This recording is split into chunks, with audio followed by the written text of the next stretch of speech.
special task of understanding their language. And we're all ala alayhim. Yani, almost all the Ajam, I mean, there are places where the Ajam have gotten to a very high level.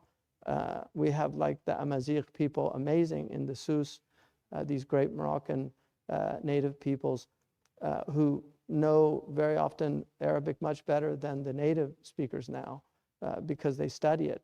And also you have great Persian scholars, you have great Indian and Pakistani scholars. I mean, some of the strongest Arab scholars today, especially in Hadith tradition, come from India and Pakistan.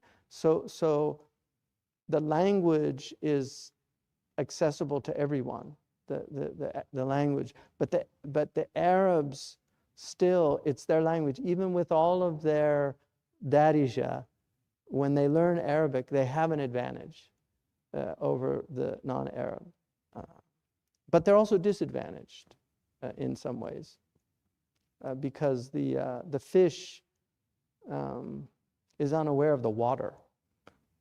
So just like we don't think about air.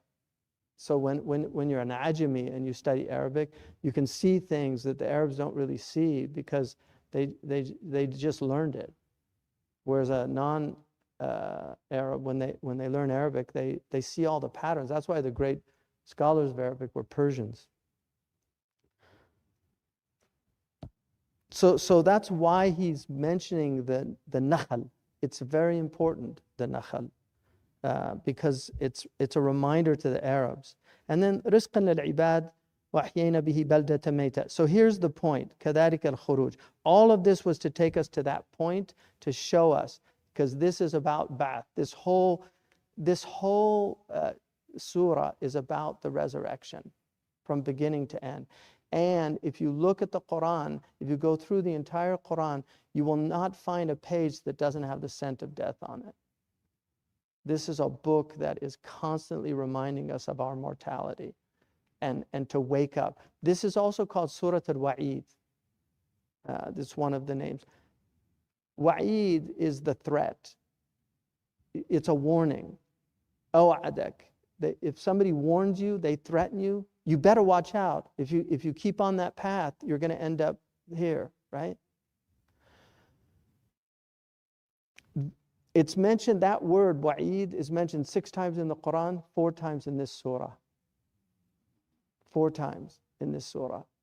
This is about waking up. This whole chapter is about waking up to your mortality, that you're going to leave this world and you will be judged and asked about what you did here while you tarried. And I think one of the most striking things about this book is the deeper and the more you study it, the more cohesive it becomes.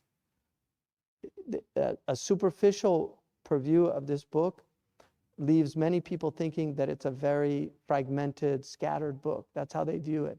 The deeper you go into it, the more cohesion you see throughout the book. These themes are completely unified. There's no contradictions in them. There's no ikhtilafat. You will see that they're constantly going back to these themes. And one of the things about basiqat, which means tall, but I really like the interpretation that it means pregnant, because the basaqat ashatu, the ewe became pregnant. So basiq is also means pregnant. And so the tala' is the impregnated date palm. When it gets impregnated, the male impregnates the female. And so the tala', it's gonna give birth to fruit. And so that fruit, so that's one interpretation of it. But generally they say it means tiwal, that they're high. And then كذبت قبلهم قوم نوح وأصحاب الرس وثمود وعاد وفرعون وإخوان لوط وأصحاب الأيكة وقوم تبع. So these are all, and there are other ones that are mentioned in the Quran, the people of Madian, the people of Hijr, all these different people. كل كذب الرسل فحق وعيد. So here, back to wa'id. The wa'id become thabat, haqqa, thabat. So the haqq is something that's fixed, it's firm. That's why your rights, nobody can, people can, they can oppress you, but they can't take away the right. The right is there. The right is there. The right to people to their land. People can come, they can steal their land, they can take away their land, but it doesn't take away their right to the land, the haqq that they have. There's a right. And that's why, whether you call them Canaanites or Palestinians or whatever you call them, it's their land. They've been there for millennia. This idea that they were conquered.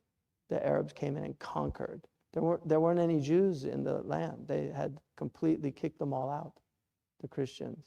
It's amazing. But this is the thing Nur al-Masalih shows, that Palestine was always a multi-ethnic place. It's never been an ethno-state, ever, in its history. It's always had many peoples coming and going. It's the nature of the place. And so to try to create a ethno-state in a place that never had an ethno-state, it's a bad thing to do. So the haqq it's a right, it's fixed, it's firm. So it's saying, that the threats now is thabat lahum. It doesn't mean that Allah is going to fulfill his threat. Because in the Arab tradition, and even in our tradition, if you make a promise to someone and you break it, it's a very negative thing. But if you threaten somebody and then you don't fulfill your threat, it's not seen as a negative thing. You've calmed down or you've forgiven them. So if Allah makes a threat in the Quran, it doesn't mean that he will necessarily fulfill that threat. But there are a certain group that definitely, because Allah swore an oath, that he would fill Jahannam.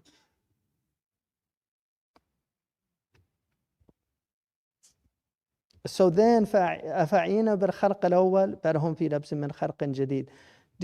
Did we tire? Did we weary? Were we incapable of the first creation? So this is a reminder to them. Was the first creation difficult for us? Because if the first creation wasn't difficult for us, why would you think a second time would be difficult? Again, this is a book that calls to people's reason. Now here, after going heaven, earth, what's the next?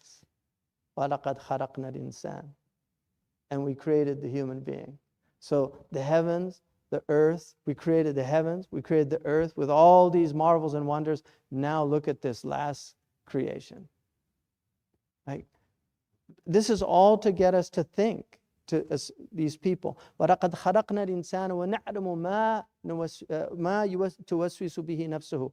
We created the human being and we know what his soul or his ego whispers to him. So the nafs is yourself. And we have this internal dialogue, which is very strange. People say, I need to give myself a good talking to. Like, who are you talking to? Me. Well, who's talking? You. It's a very strange thing. So we have this internal dialogue that's going on. And they're like waves for many people. In fact, some people it will drive them crazy. You see them sometimes talking to themselves on the streets. I mean, now you can't tell because people have these things in their ears but that if people came from any previous generation and took a walk around Berkeley or any city now in the world, they would think everybody's gone mad because they're all talking to themselves on their phones. But they literally just walking down the street. And now, I used to take, because I walk every day, and I would see people and I'd always, just good afternoon, good evening. They don't hear you anymore. It's really amazing.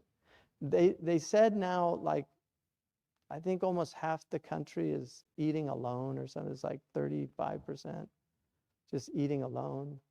Even families now don't eat together. And people now, the young people in the cafeterias, they eat and just scroll their phones. They don't sit with other people. These are all really bad signs.